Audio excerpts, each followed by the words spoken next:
ये हमारी खुशबख्ती है कि एक ऐसा शायर जो बहरीन से हमारे बीच तशरीफ़ रखता है, उनके वालिद मोहतरम जनाब सुल्तान शमसी साहब की किताब अंदाज़े सुखन का यहाँ पर रस्म इज़रा होगा। और ये देखिए कि ये अदब और उर्दू ज़बान व अदब की मोहब्बत है कि बिहार स्टेट से एक मतबर शायर जबलपुर संस्कार धानी में अपनी किताब अंदाज़े सुखन का इज़रा कर रहे हैं। ज़ोरदार तालियों से इस्तकबाल करिएगा। हम इज़रा करें उसके पहले हमको सुनना है कैप्टन आलोक त्रिवेदी साहब को। मैं बड़े आदर और सम्मान के साथ माइक्रोफोन पर कैप्टन आलोक त्रिवेदी साहब से आग्रह करता हूं कि वो आएँ और हमको अपने उद्गार से नवाजें। माइक पर आलोक त्रिवेदी साहब। मंच पर बैठे अजीम सब मुअज्जिन, समस्त देवियों, सज्जनों, लेडीज़ एंड जेंटलमैन, मैं इस बात का शुक्रगुजार हूँ कि आपने मुझे इस काबिल समझा कि शायरों की और एक पुराना शेर यहाँ के लिए मैं कहूँगा, जैसा डॉक्टर अंसारी ने कहा, तो पहले असद नाम से लिखते थे गालिब साहब, दुनिया में यूं तो है सुखनवर बहुत, पर अंदाजे बयां डॉक्टर अंसारी का कुछ और है। तो आज ये गांधी जयंती को जो चुना गया है, मैं इसको हमारे राष्ट्रपिता महात्मा गांधी जी से इसको रिलेट करना चाहूँगा कि शायर को सुखनवर भी कहा जाता है और जो सुख की अनुभूति दे, विच रिवर्बरेट्स योर सोल, आपकी आत्मा को झकझोर दे, वो शायरी है। तो गांधी जी ने जो संघर्ष किया सत्य और अहिंसा के मार्ग पे चल के कि तमाम अंग्रेजी हुकूमत एक सत्य अहिंसा के नग्न पुजारी का कुछ बिगाड़ नहीं पाई, और उसका उनका कुछ किसी ने बिगाड़ा तो वो उसने बिगाड़ा जो उसे वो सुख नहीं चाहिए था। तो ये जो सुखनवर जो है, ये सुख जो है, ये गांधी जयंती से अच्छा किसी दिन और हो नहीं सकता, ऐसा मेरा था। फिर शायरी का इतिहास, जैसा डॉक्टर अंसारी और असद साहब ने कहा कि भाषा किसी धर्म जाति की पैरवी के लिए नहीं होती, तो मैं उसमें कहूँगा आपको कि शायरी उर्दू का इतिहास, कि पहले उर्दू शुरू कैसे हुई। शायरी तो बात की चीज़ है। जब शायरी शुरू हुई तो उस ज़माने में जनाब अमीर खुसरो साहब दिल्ली के दरबार में सल्तनत अलाउद्दीन के उसमें राज दरबारी शायर थे वो, और वो मंगोलों का जब अटैक हुआ था सेंट्रल एशिया में, तो उनका परिवार जान बचा के भागा था, और वो हमारी पूर्वजों की जो ज़मीन है उत्तर प्रदेश, वहाँ एटा में उनका जन्म हुआ था अमीर खुसरो का। तो भारत में, हिंदुस्तान में शायरी को शुरू करने वाले, शायरी को पहली बार एक नग्न बुत को कपड़े पहनाने वाले पहले अमीर खुसरो साहब थे। और उन्होंने, अमीर खुसरो साहब की एक कैसे शायरी का डेवलपमेंट हुआ, अमीर खुसरो साहब ने कहा था कि यूँ हमने माना कि तगाफुल जिहाल मस्ती मुकुन तगाफुल, इसको जावेद अख्तर साहब, गुलजार साहब ने बरंजिश कर दिया। बरंजिश मतलब रंजिश तो आप जानते ही हैं। तो बहाल मस्किन मुकुन बरंजिश को बहाल मस्किन मुकुन तगाफुल था ओरिजिनली अमीर खुसरो साहब का। और उसके बाद उन्होंने लिखा था कि दुराए नैना बताए बतियाँ, तो उनने उत्तर प्रदेश की ब्रज भाषा का उसको इसमें इस्तेमाल किया, उत्तर प्रदेश की।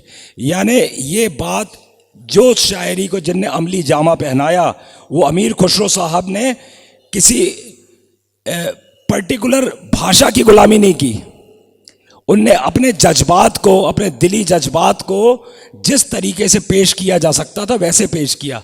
तो उनने ब्रज भाषा का उपयोग किया, उर्दू शायरी का जो डेवलपमेंट था वो फ़ारसी से था, फ़ारसी उसकी मूल में थी, और फ़ारसी को हिंदी ग्रामर में, संस्कृत ग्रामर में, ओरिजिनली तो हिंदी भाषा थी ही नहीं, उनको आचार्य रामचंद्र शुक्ल ने बनाया था।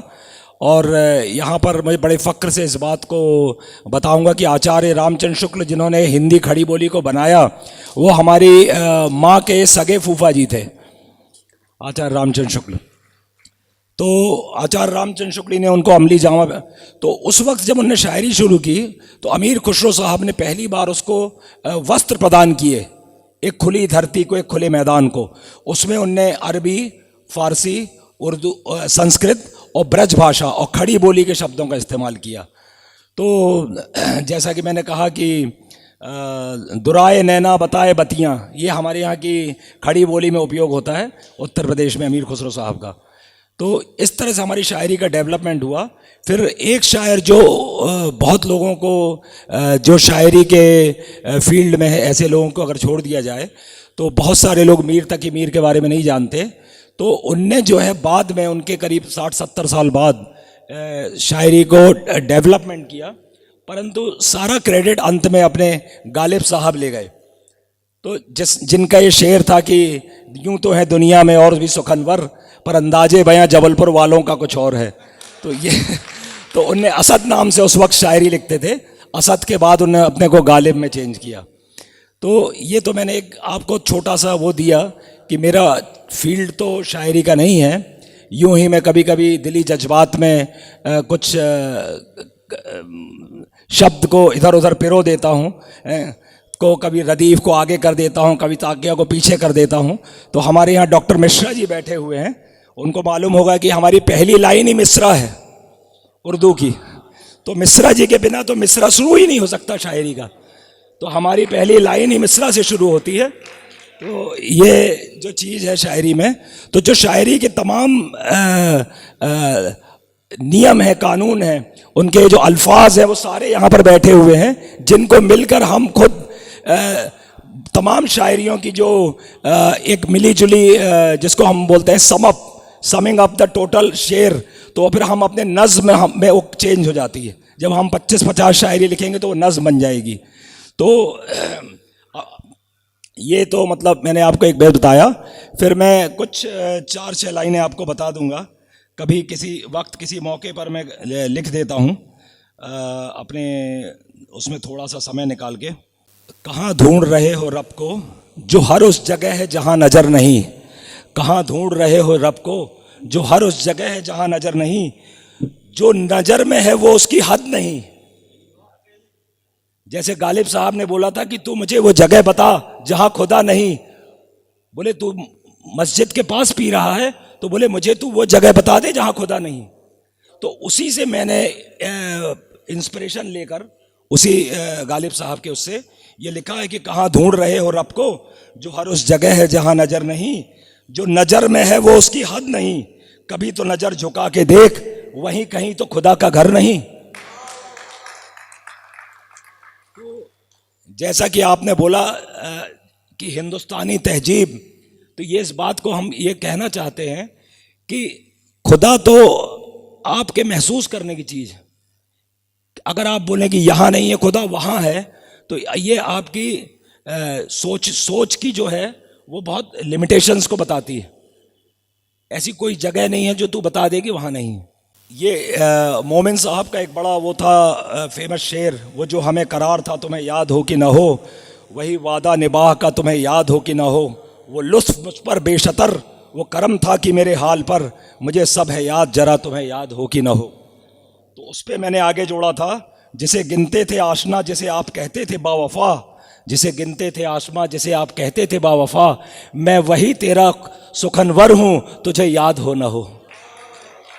और इसके साथ ही मैं अपनी बात को विराम कहूँगा, क्योंकि मैंने जैसा कि आपको बताया कि शायरी जो है भाषा, जाति, धर्म सबको जोड़ती है, और उसका डेवलपमेंट सिर्फ उर्दू से नहीं हुआ, बल्कि उस शायरी की विकास यात्रा में, उस शायरी के बढ़ने में, और उस शायरी से सबको रोशनी दिखाई दे, उसमें ब्रज भाषा, खड़ी बोली, संस्कृत, उर्दू, फ़ारसी, अरबिक सबका।